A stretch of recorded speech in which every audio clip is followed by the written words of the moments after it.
내 나이 73, 사람들은 나를 김금순 할머니라 부릅니다.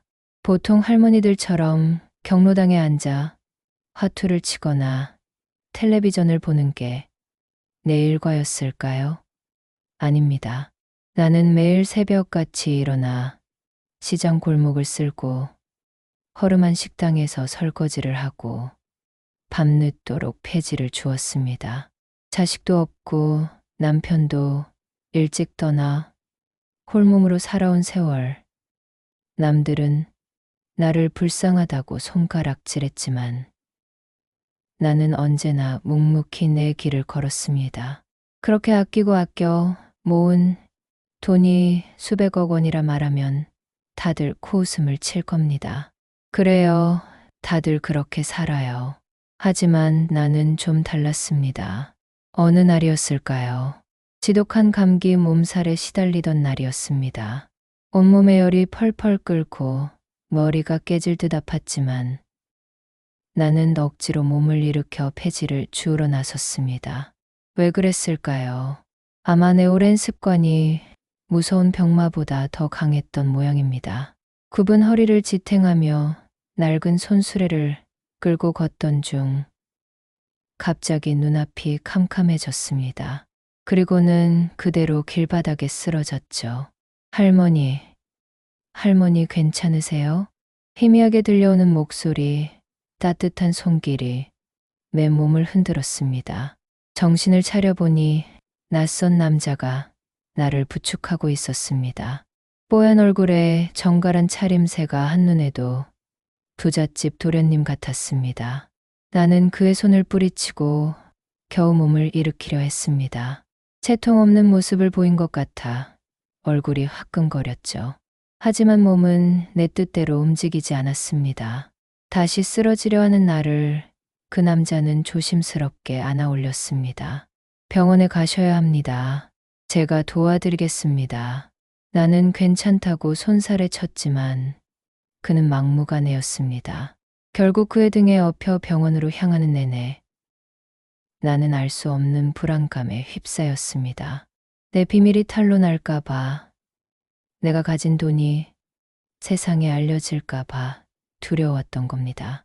병원 응급실 침대에 누워 천장을 바라보는데 낯선 풍경이 눈에 들어왔습니다.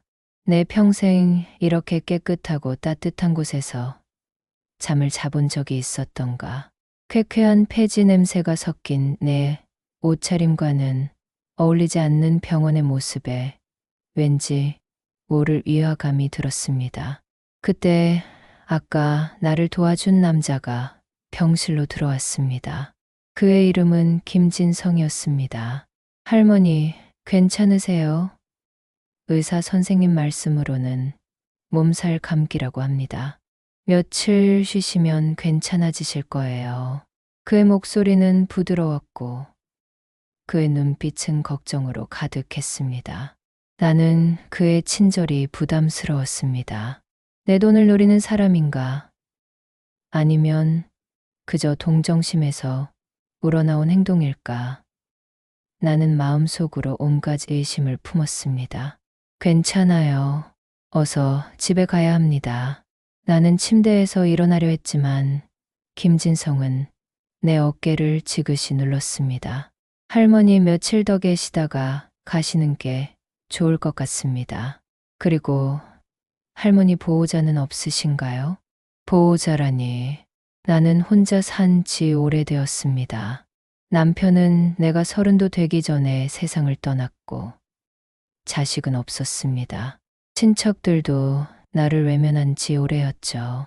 나는 고개를 저었습니다.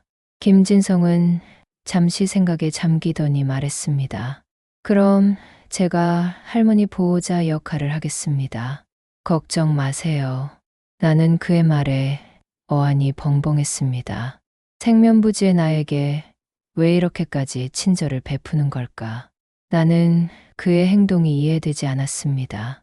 하지만 그의 진심, 어린 걱정에 조금씩 마음의 문이 열리기 시작했습니다. 며칠 동안 병원에 입원해 있으면서 김진성은 매일 나를 찾아왔습니다. 아침 저녁으로 식사를 챙겨주고 불편한 곳은 없는지 세심하게 물었습니다. 때로는 내 옆에 앉아 이런저런 이야기를 건네기도 했습니다. 그는 나에게 자신의 이야기를 들려주었습니다. 김진성은 유명한 건축 회사의 젊은 이사였습니다. 바쁜 와중에도 매일같이 나를 찾아오는 그의 모습에 나는 점점 더 혼란스러워졌습니다. 그는 왜 나에게 이렇게까지 잘해주는 걸까? 혹시 내가 가진 돈을 알고 접근한 것은 아닐까 하는 의심의 싹이 다시 고개를 들었습니다. 퇴원하는 날, 김진성은 나를 직접 집에 데려다 주겠다고 했습니다. 나는 그의 차에 올라타는 내내 불안했습니다. 내 허름한 집을 보면 혹시 의심할까봐, 내가 가진 재산에 대해 꼬치꼬치 물어볼까봐 걱정이 앞섰습니다. 하지만 그는 아무 말 없이 차를 몰았고 내가 알려준 주소에 도착해서도 그저 조용히 나를 내려주었습니다. 할머니, 건강하세요. 혹시 불편한 일 있으시면 언제든 연락 주세요. 그는 명함을 건네며 환하게 웃었습니다. 나는 그의 명함을 받아들고는 왠지 모를 죄책감에 시달렸습니다. 이렇게 착한 사람에게 내가 가진 비밀을 숨기고 있다는 사실이 미안했습니다. 며칠 후 나는 김진성의 건축 회사로 찾아갔습니다. 낡은 옷차림에 구겨진 모자를 쓴 나를 본 경비원은 황당하다는 표정을 지었습니다. 나는 김진성을 만나러 왔다고 말했지만 그는 나를 문전박대했습니다. 그때 김진성이 로비로 내려왔습니다. 그는 나를 발견하고는 반갑게 달려왔습니다. 할머니, 무슨 일이세요? 불편한 곳이라도 있으신가요? 나는 그의 얼굴을 보며 한숨을 쉬었습니다. 진성 도련님, 나에게 왜 이렇게 잘해주는 겁니까? 혹시 내가 가진 돈을 알고 접근한 건가요? 김진성은 내 말에 당황한 듯 눈을 크게 떴습니다. 할머니, 무슨 말씀이세요? 저는 그저 할머니가 걱정돼서 도와드린 것뿐입니다. 나는 그의 눈을 똑바로 쳐다보았습니다. 그의 눈에는 진심만이 담겨 있었습니다. 나는 더 이상 숨길 수 없다고 생각했습니다. 사실 나에게는 수백억 원의 돈이 있습니다. 내 말에 김진성은 놀란 표정을 감추지 못했습니다. 그는 잠시 말이 없었습니다. 나는 그의 반응을 살피며 그의 속마음을 읽으려 했습니다. 과연 그는 어떤 반응을 보일까? 김진성은 한동안 말이 없었습니다. 나는 그의 침묵이 마치 나를 비웃는 것 같아 초조했습니다. 혹시 그도 다른 사람들처럼 나를 돈 때문에 이용하려는 것일까? 아니면 내가 미쳤다고 생각하는 걸까? 온갖 상념이 내 머릿속을 스쳐 지나갔습니다. 그때 김진성이 입을 열었습니다. 할머니, 그게 정말이세요? 수백억 원이라니. 그의 목소리는 떨렸고 그의 얼굴에는 놀라움과 함께 알 수 없는 슬픔이 스쳐 지나갔습니다. 나는 그의 반응에 더욱 당황했습니다. 내가 예상했던 반응이 아니었습니다. 그는 내게 다가와 조심스럽게 내 손을 잡았습니다. 할머니, 그동안 얼마나 힘드셨습니까? 그렇게 많은 돈을 가지고도 왜 그렇게 사셨어요? 나는 김진성의 눈빛에서 동정심을 보았습니다. 아니, 그것은 동정심을 넘어선 깊은 이해와 연민이었습니다. 나는 그동안 아무에게도 말하지 못했던 내 속마음을 털어놓기 시작했습니다. 나는 평생 돈 때문에 불행했습니다.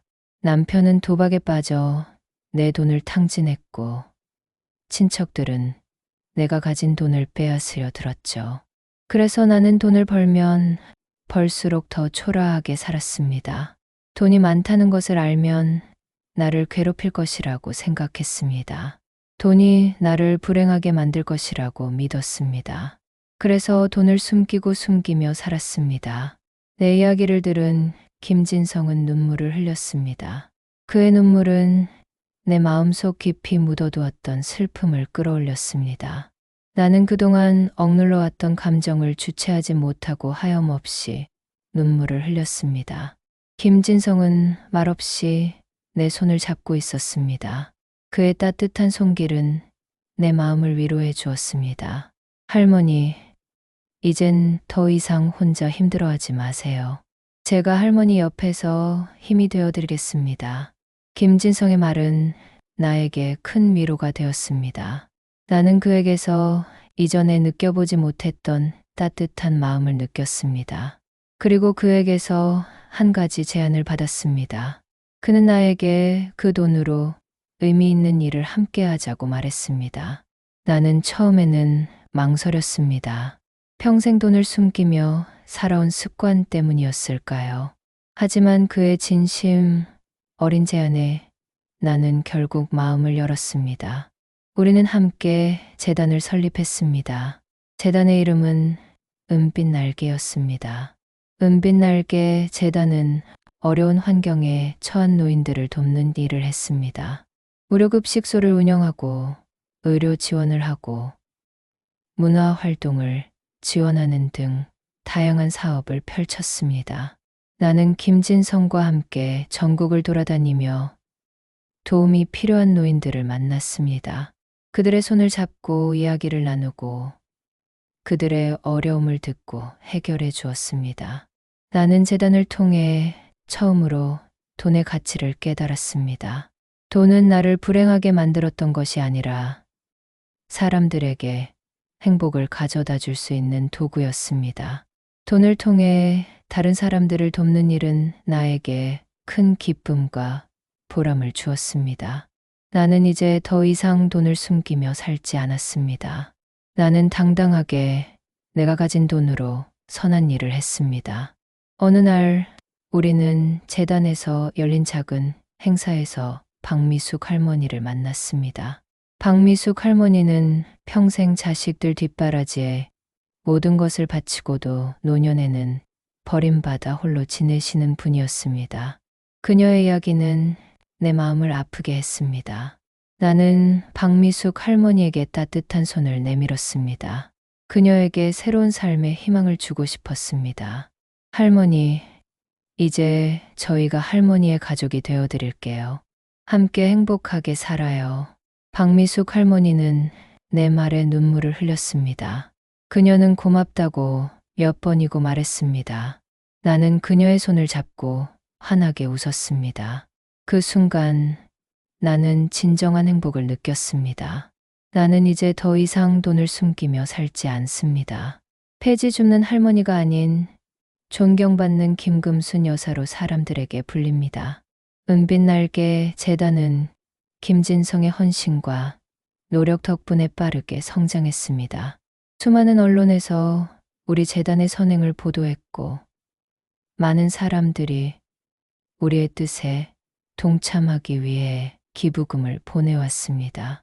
어느 날 재단 행사를 마치고 김진성과 함께 돌아오는 길에 나는 문득 궁금해졌습니다. 진성 도련님, 처음부터 내가 수백억 원을 가진 것을 알았더라면 지금처럼 나에게 잘해줬을까요?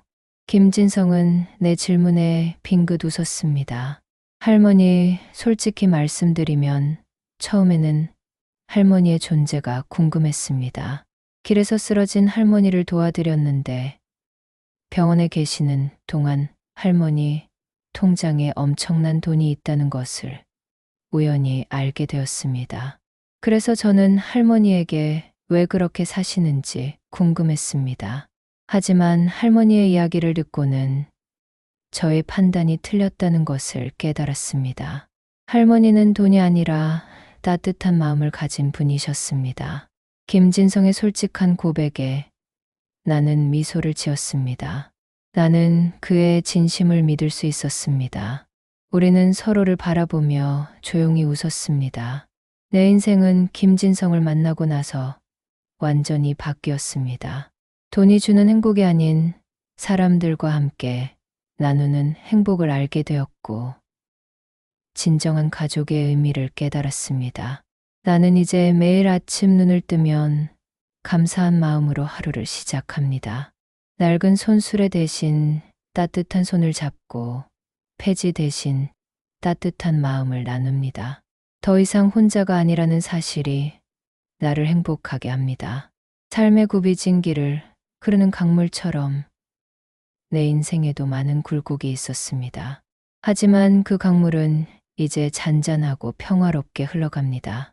새로운 시작은 겨울을 이겨낸 새싹처럼 강하고 아름답습니다. 여러분은 어떠신가요? 혹시 여러분의 삶에도 숨겨진 비밀이나 말하지 못했던 아픔이 있지는 않으신가요? 그리고 그 비밀이 여러분을 외롭게 만들고 있지는 않으신가요?